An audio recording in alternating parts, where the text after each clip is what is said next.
Oui. Alors, nous allons ouvrir la séance. Bienvenue à l'Assemblée publique du 14 juillet 2020.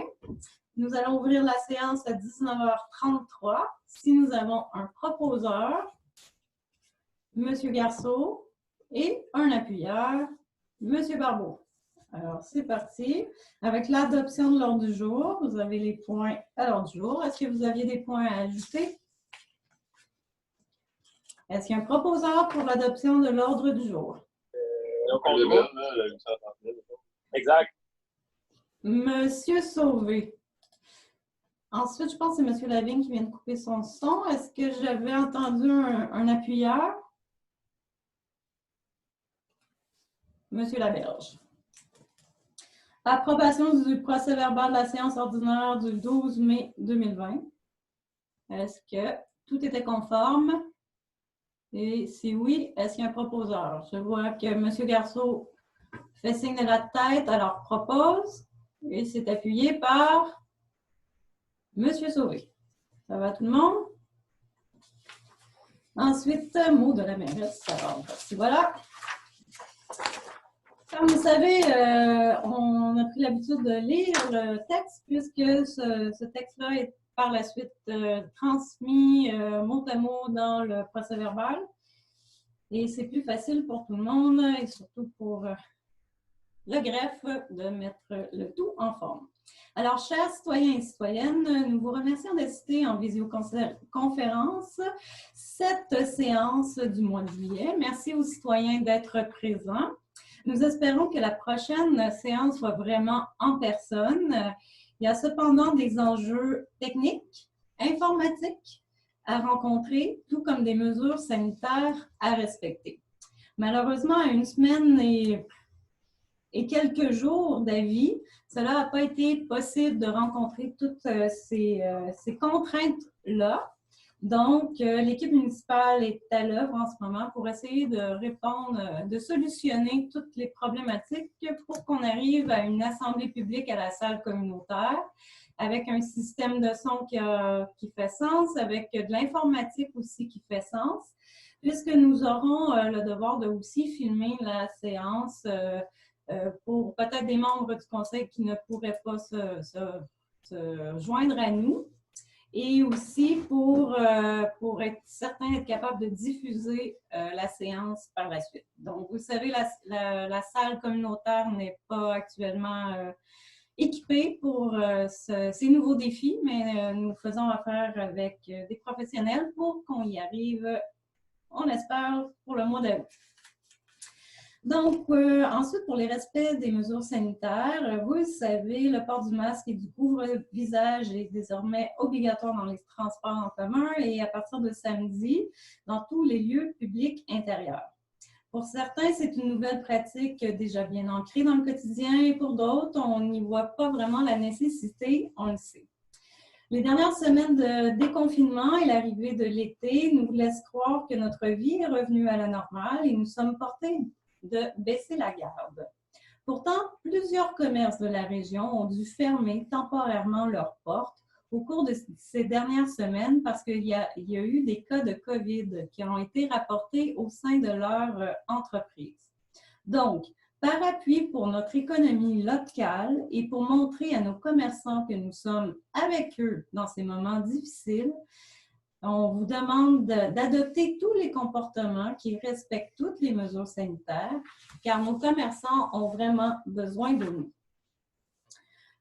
On le sait, la COVID-19 a changé nos vies, la vie municipale aussi. Il a fallu être créatif et résilient. On est très content dans le contexte actuel d'avoir réussi à ouvrir la piscine, de donner accès aux citoyens, bien que le nombre de places sur le site soit limité à 28 personnes à la fois et à des périodes de baignade de 60 minutes par personne.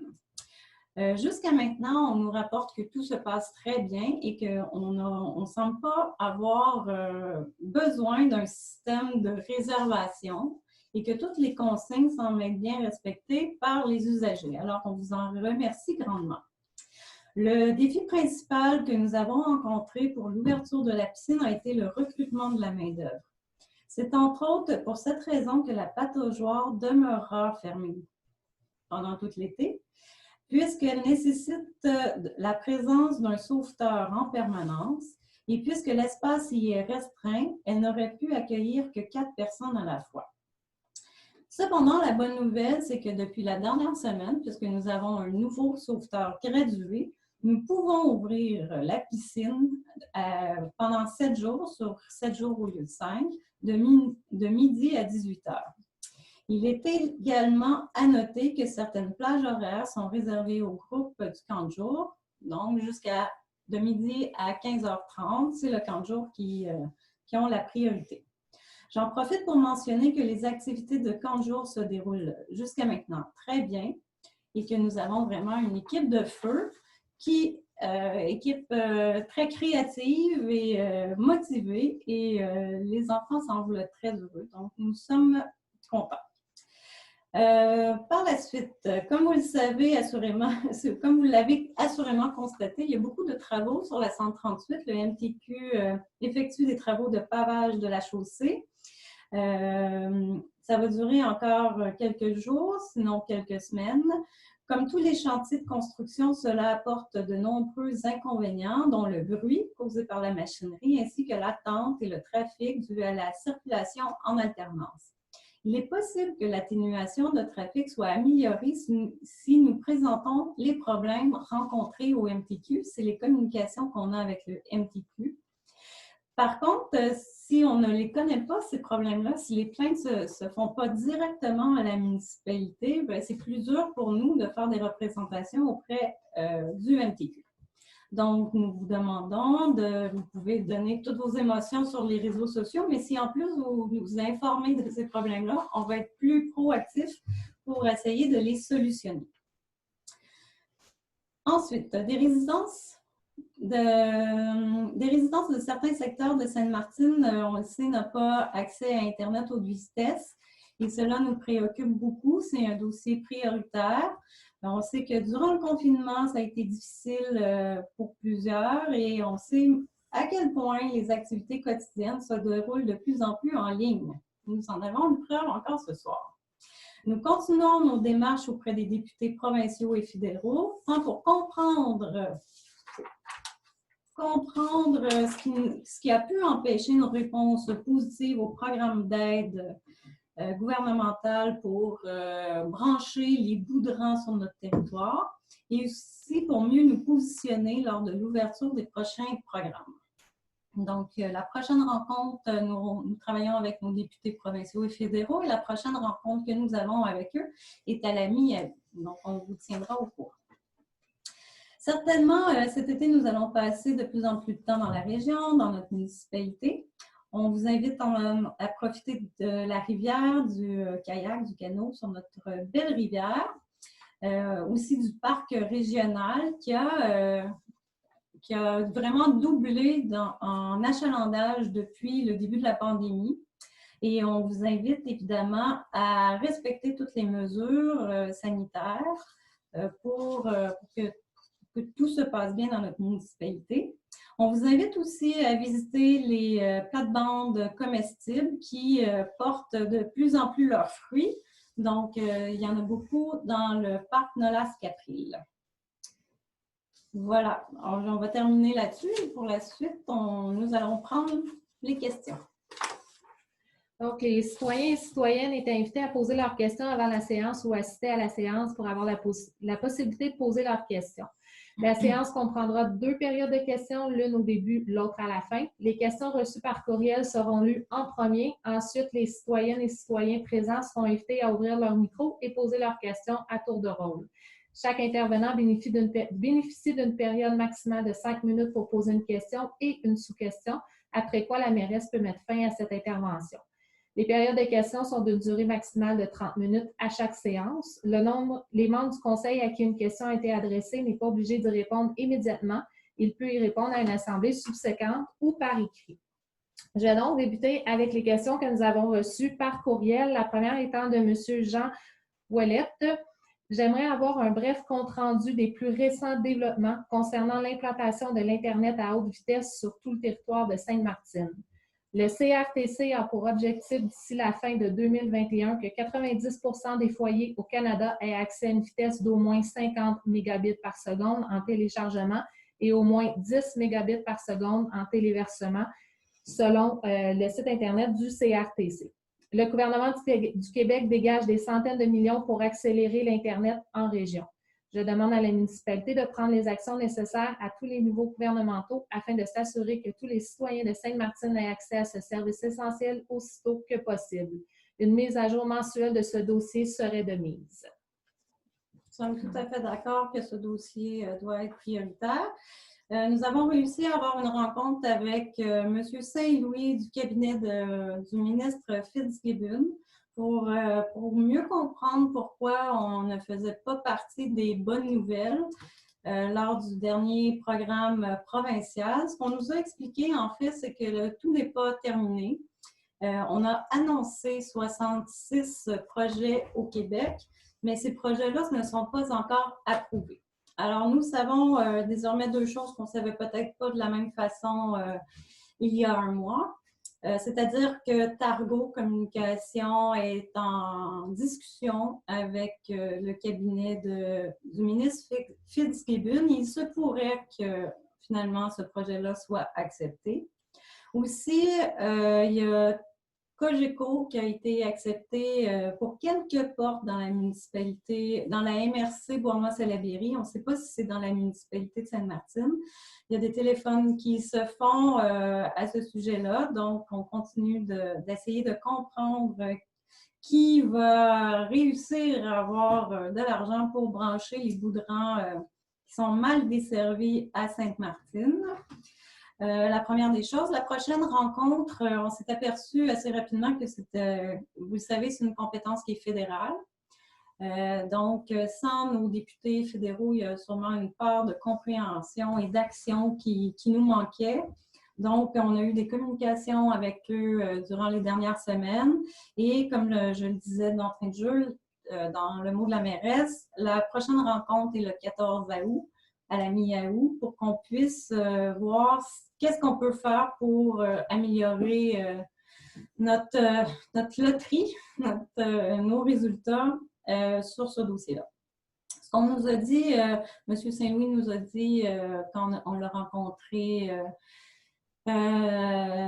virtuellement il y a quelques semaines, c'est qu'on n'avait rien à faire, nous, la MRC ou la municipalité, du moins pour l'instant, puisque c'est vraiment des programmes qui sont adressés aux télécommunicateurs, et c'est un mot qui existe, ça a été vérifié, mais les fournisseurs de services, c'est eux qui parlent directement avec le gouvernement. Donc, si les demandes ne sont pas complètes, s'il y a des enjeux techniques et logistiques, bien, nous, on peut demander, on peut dire faites attention, notre secteur est mal desservi, mais à proprement parler, on nous a dit qu'on pouvait pour l'instant rien faire de plus. Autre que faire du bruit et de la pression, donc c'est pour ça que nous travaillons avec nos députés, nos 4 députés, puisqu'on parle d'un dossier MRC, donc les 2 députés provinciaux et les 2 députés fédérales. Voilà pour ma première réponse. On n'a reçu aucune autre question de la part, par courriel, de la part des citoyens et citoyennes. Donc, j'inviterais, on va ouvrir les micros des citoyens et citoyennes présents. Donc, ceux qui souhaitent poser une question, vous pouvez vous manifester. Je vous inviterai, si vous souhaitez poser une question, à ouvrir vos micros, s'il vous plaît. Oui, bonjour. Bonjour, Mme Page. Ouais. Écoutez, je me posais une question. Il me semble qu'on a changé la signalisation. En fait, le symbole de la municipalité, là, parfois, il est noir. En tout cas, c'est spécial quand c'est noir. Je sais pas, là. Puis là, j'ai vu qu'il était blanc aujourd'hui. C'est quoi qui se passe avec ça? Je n'avais pas vu. À un moment donné, je vois ça en noir. J'étais comme intriguée de ce qui se passait. Il y a une charte de couleur qui a été adoptée. Donc, ça se peut que les choses bougent pour dynamiser la page Facebook. C'est les communications qui s'occupent de ça. En ce qui concerne la page en noir, ça a duré quelques jours, sinon quelques semaines. C'était pour être en soutien avec un mouvement social au moment où il fallait le faire. Ça a duré, c'est ça, quelques semaines. Et ensuite, on est passé à autre chose, là. Mais je ne sais pas si l'administration, si vous avez... Ça va changer. Mais c'est pas politique. C'est pas... fait que j'ai du mal à répondre à ça puisque c'est vraiment la responsable des communications qui gère en fonction de la charte de couleurs qui a été adoptée et en fonction des thématiques estivales et tout ça, ben ça bouge un peu pour dynamiser la page.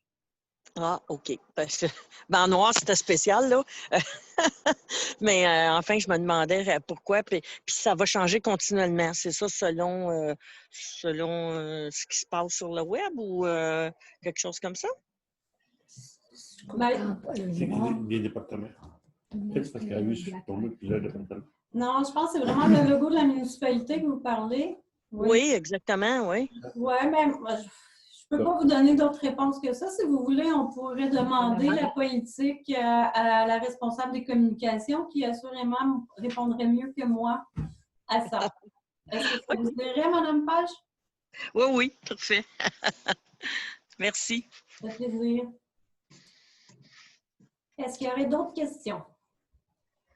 Sinon, on vous rappelle qu'après l'Assemblée publique, vous avez une deuxième période de questions. Normalement, cette deuxième période de questions-là est sur les sujets qui sont discutés, adoptés au courant de la séance. Donc, je comprends qu'on passerait à 2.1, application du règlement numéro 2012-2014 régissant l'utilisation de l'eau potable. Donc, conformément au règlement, si la municipalité souhaite interdire l'utilisation de l'eau ou restreindre l'utilisation de l'eau, le conseil doit émettre une recommandation et une résolution. Donc, en conséquence, il est proposé par, appuyé par et résolu à l'unanimité des membres présents que l'interdiction d'arrosage conformément au règlement 2012-204 soit décrétée sur le territoire de la municipalité et ce jusqu'au 12 août 2020, que la population concernée par cette interdiction soit informée par tout moyen approprié. Et le 12 août, c'est la prochaine assemblée publique, donc si c'est nécessaire, on pourra en adopter une autre. Par ailleurs, il y a beaucoup de travail qui se fait par l'équipe municipale en ce moment pour adopter ou mettre à jour notre plan d'action sur l'eau potable, la réduction de l'eau potable. Donc, il y a peut-être des choses qui vont changer au courant des prochaines semaines ou prochains mois là-dessus pour s'améliorer constamment, puisque la ressource eau potable, on le sait, est très précieuse et avec les chaleurs, les changements climatiques, ce n'est qu'un début. Alors, est-ce qu'il y a un proposeur pour cette résolution? Monsieur Barbeau, appuyé par Monsieur Sauvé. Est-ce que tout le monde est d'accord? Ou si je le dis, c'est plus facile si je le demande à l'inverse. Est-ce qu'il y a des gens qui sont contre? Parfait. Ensuite, le droit de mutation immobilière, modification au droit supplétif.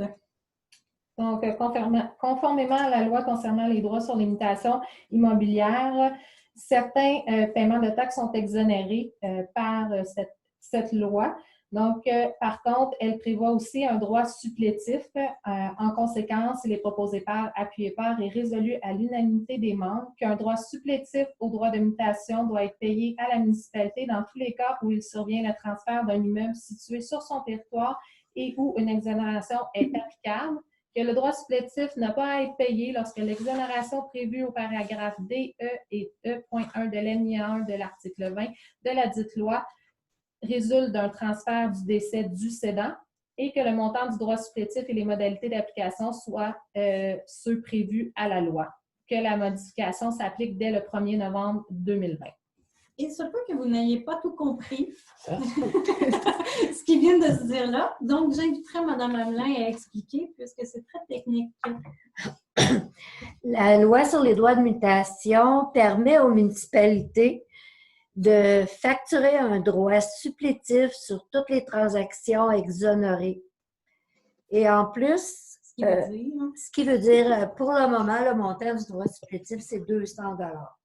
Donc, Est-ce que tu veux- une transaction, par exemple, d'un mari à une femme ou de parents aux enfants est normalement exonérée.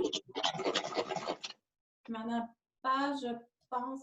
OK, parfait, on l'a déjà vu. Est normalement exonérée. Et ce droit supplétif-là nous permet donc de facturer 200 $ pour cette transaction-là. Par contre, la loi nous permet aussi d'exclure lorsqu'un transfert de propriété se fait entre parents-enfants ou entre conjoints lors d'un décès. Alors, ce qu'on propose, c'est de facturer un droit supplétif sur toutes les transactions normalement exonérées du droit des mutations immobilières qui sont les articles 19, 20 et 21. Par contre, de continuer à exonérer tout transfert de propriété entre parents-enfants, entre conjoints lors d'un décès. Est-ce que c'est clair? Là, c'est plus clair. OK. Là, c'est beaucoup. Utiliser de mes technicalités. Peut-être pour être encore plus clair pour les gens qui ne savent pas, le droit de mutation, c'est ce qu'on appelle aussi la taxe de bienvenue. C'est ça. Voilà. Monsieur Bienvenu. Donc, est-ce qu'il y a un proposeur?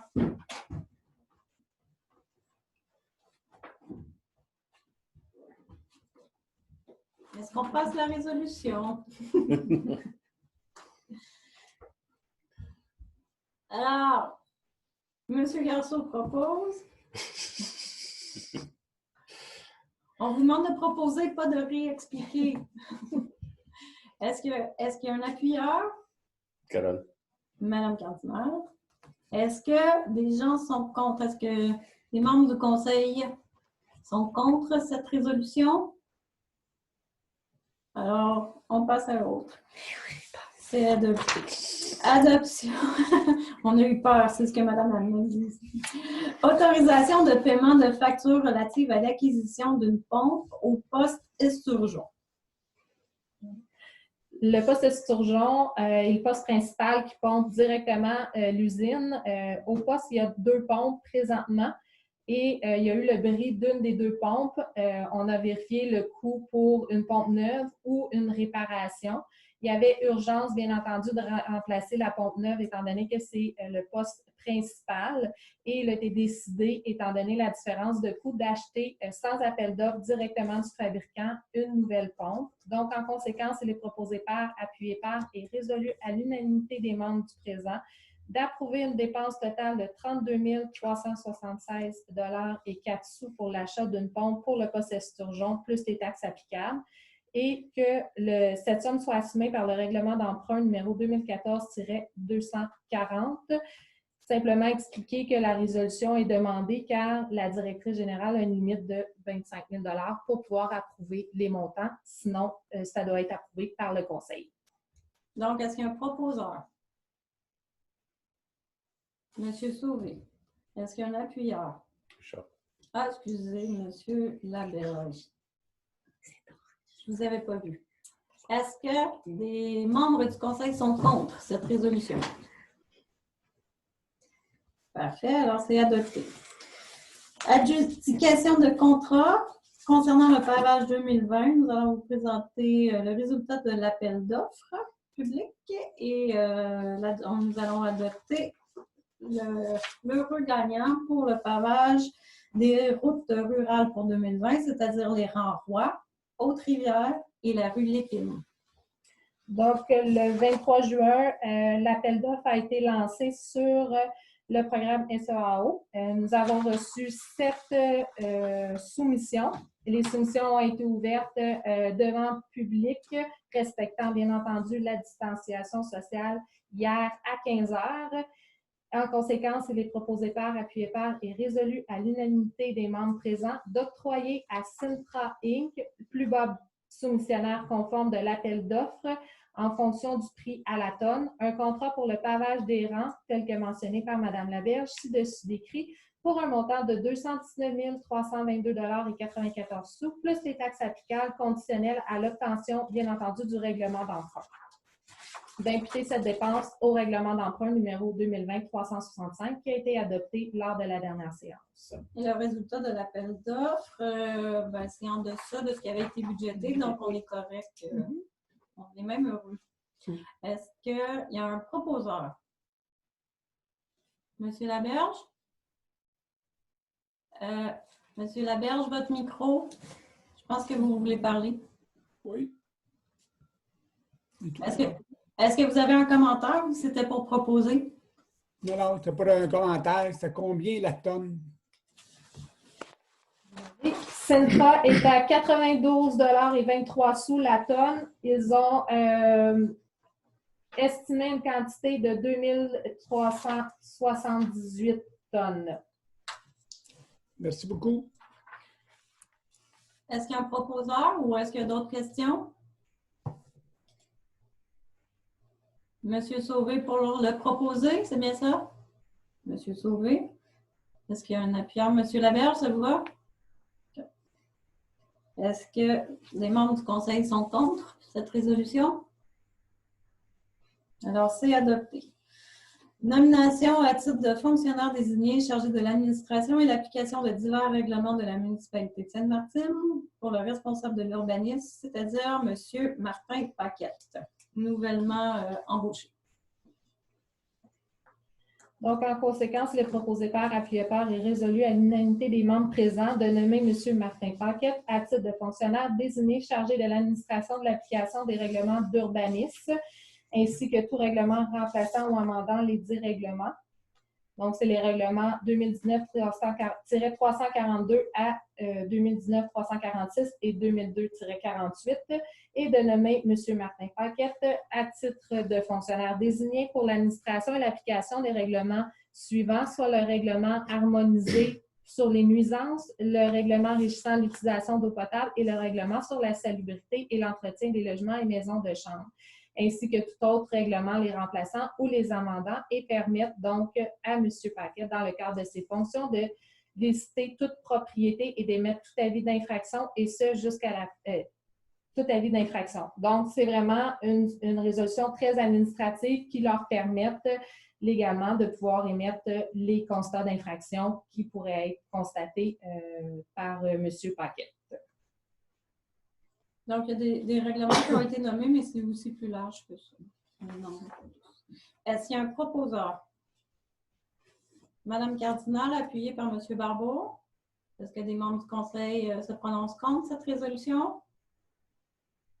Donc, c'est adopté.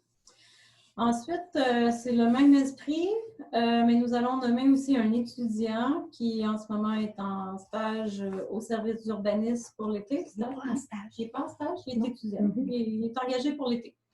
Donc, M. Mathieu Granda. Donc, en conséquence, il est proposé par, appuyé par et résolu à l'unanimité des membres présents de nommer M. Mathieu Granda à titre de fonctionnaire désigné chargé de l'administration de l'application des règlements d'urbanisme, donc les mêmes règlements que pour M. Martin Paquette, et de nommer M. Granda à titre aussi de fonctionnaire désigné pour l'administration de l'application des règlements de nuisance, de l'eau potable et de salubrité et d'entretien des logements, et de permettre à M. Mathieu Granda, dans le cadre de ses fonctions, de visiter toute propriété, d'émettre tout avis d'infraction, et ce jusqu'à la fin de son contrat d'emploi avec la municipalité, donc à la fin de l'été. Est-ce qu'il y a un proposeur? M. Barbeau. Est-ce qu'il y a un appuyeur? Madame Cardinal. Est-ce que des membres du Conseil se prononcent contre cette résolution? Alors, c'est adopté. Demande de PIA pour le 16 rue des Rochers. Donc, Mme Geneviève McSween a fait parvenir le 27 avril des plans de construction au service d'urbanisme. Il y a une construction projetée qui respecte les dispositions du règlement de zonage 2019-342. Il s'agit de l'implantation d'un bâtiment en cour arrière qui est similaire au garage voisin et peu visible de la rue. Le tout a été présenté au CCU et les membres du comité donc, consultatif d'urbanisme recommandent au Conseil d'autoriser la demande de PPIA telle que présentée. Donc, en conséquence, il est proposé par, appuyé par et résolu à l'unanimité des membres d'autoriser la demande de PIA consistant à une demande de permis de construction de garage détaché en cour arrière au 16 rue des Rochers. Est-ce qu'il y a un proposeur? Madame Cardinal, appuyée par M. Barbeau. Est-ce que des membres du Conseil sont contre cette résolution? Alors, c'est adopté. Ensuite, entretien du terrain au 23 rue Saint-Louis. Je vais mettre quand même un petit bémol à ça, puisque depuis une semaine, les choses ont bougé. On sait que la maison est maintenant à vendre. On sait que la tonte du gazon a été faite. Mais on va passer tout de même la résolution parce que c'est un endroit qui est problématique et si on veut agir avant la prochaine assemblée, bien, la résolution sera prête. Donc, en conséquence, il est proposé par, appuyé par et résolu à l'unanimité des membres présents que la municipalité de Sainte-Martine procède à la tonte de gazon, bien entendu au besoin, sur le terrain de la résidence du 23 rue Saint-Louis et que les frais soient facturés au propriétaire. Est-ce qu'il y a un proposeur? Monsieur Sauvé. Est-ce qu'il y a un appuyeur?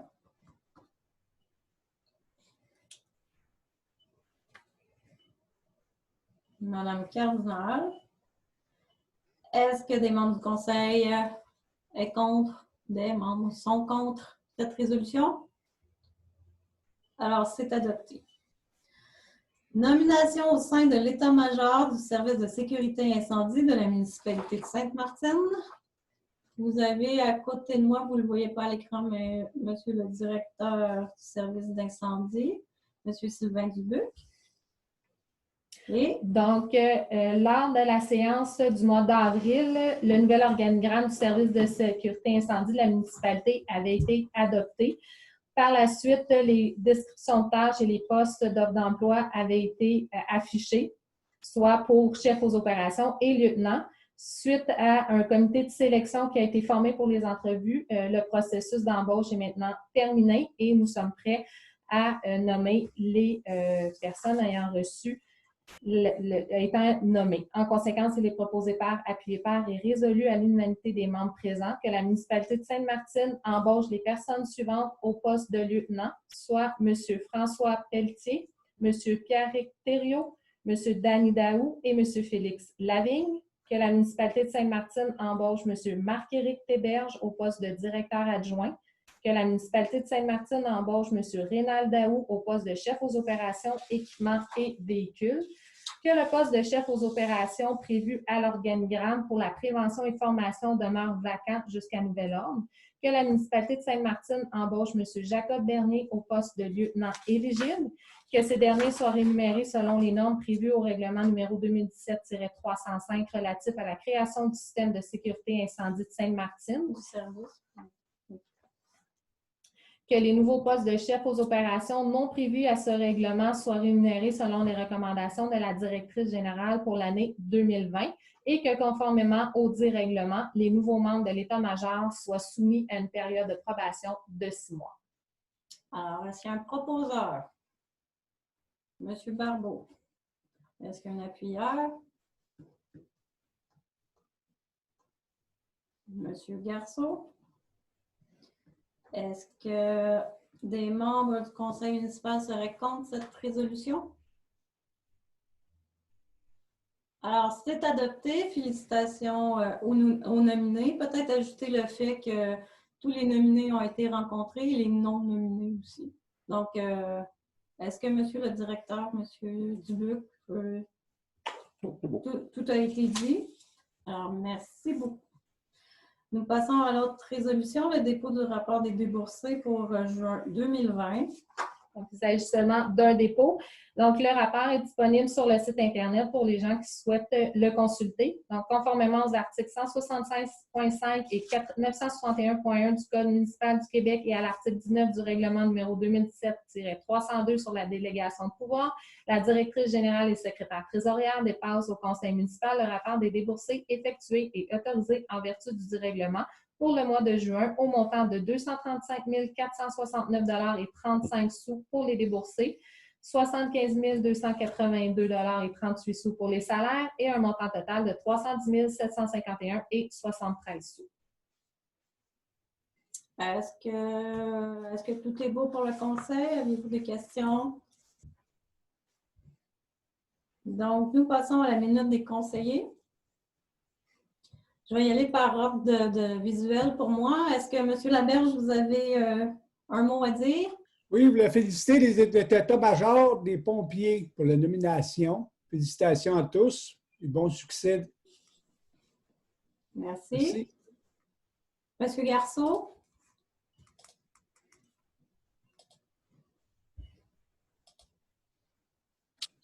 Ouais, excusez-moi, là, j'avais de la misère à écouter. À peser sur le même bouton en même temps. Pardon? Je pense que vous étiez deux à peser sur Unmute en même temps. Écoute, je vais souhaiter une joyeuse été malgré les circonstances à tous nos citoyens, puis encourager nos gens, nos commerces locaux, puis écoutez, respecter les consignes de la santé publique en portant le masque quand vous allez vous présenter dans les commerces qu'on a, puis essayer de les encourager le plus possible localement. On a des maraîchers, on a plusieurs offres de commerce dans notre municipalité. Puis, il faut les encourager. Passez une belle été à tous. Merci. Monsieur Sauvé? Je vais parler des travaux, ça 138 travaux de pavage. J'encourage ceux qui peuvent se le permettre de faire le détour là, par soit le Rentouchette ou le Marais là, pour éviter les travaux pour ceux qui peuvent se le permettre. Évidemment, ceux qui habitent dans le village directement, là, c'est plus difficile, mais si vous êtes capable, faites le détour parce que ça va durer peut-être encore une semaine. Fait que prenez votre mal en patience. Ça va faire du bien, par exemple, quand ça va être fait. Il en avait grand besoin dans le village. Merci beaucoup et passez une très bonne été. N'oubliez pas votre masque si vous allez dans les commerces et les endroits publics. Merci. Merci. Madame Cardinal? Oui, un rappel de courtoisie, c'est l'été, c'est les vacances, les enfants jouent dans les rues.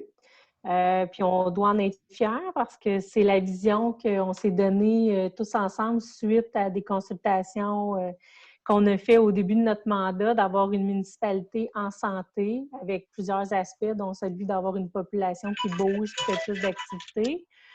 On a demandé aux administrations compétentes au cours des dernières années, tant municipales que le MTQ, de mettre en œuvre différentes mesures, des bollards, des radars pédagogiques, de mieux marquer plus fréquemment les traverses piétonnes, d'installer des dos d'âne.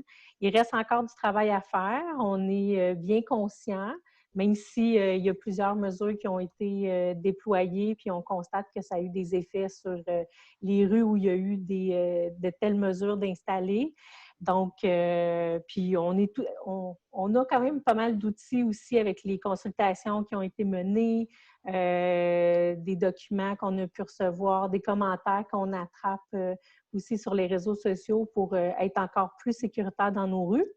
Mais les choses avancent d'une manière peut-être lente aux yeux de certains, mais moi, je préfère avancer lentement, mais sûrement, puis que les mesures qu'on met en place répondent au plus grand nombre, puis aux besoins réels, et que ce soit des mesures adéquates. Donc, on espère, puis on pousse fort pour qu'il y ait d'autres mesures qui se mettent en place dans nos rues.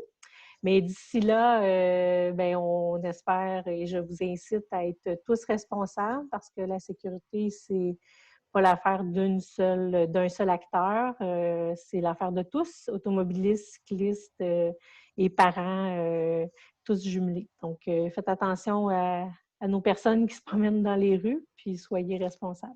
Merci. Merci. Monsieur Barbeau? Oui, donc bonjour tout le monde. Félicitations également pour l'état-major des pompiers. N'oubliez pas de profiter de nos installations extérieures, nos parcs sont beaux, sont propres, donc allez-y, profitez-en, puis passez un bel été, puis prenez soin de vous et de vos proches. Merci beaucoup. Alors, on arrive à la deuxième période de questions. Est-ce que les citoyens qui sont dans la salle virtuelle, vous avez des questions?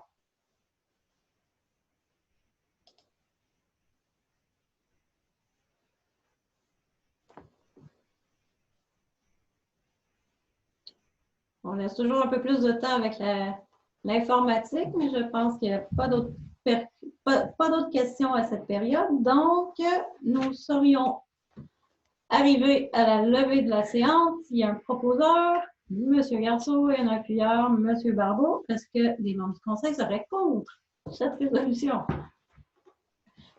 Alors, merci beaucoup et on se voit au mois d'août. On espère en personne. Merci, à bientôt.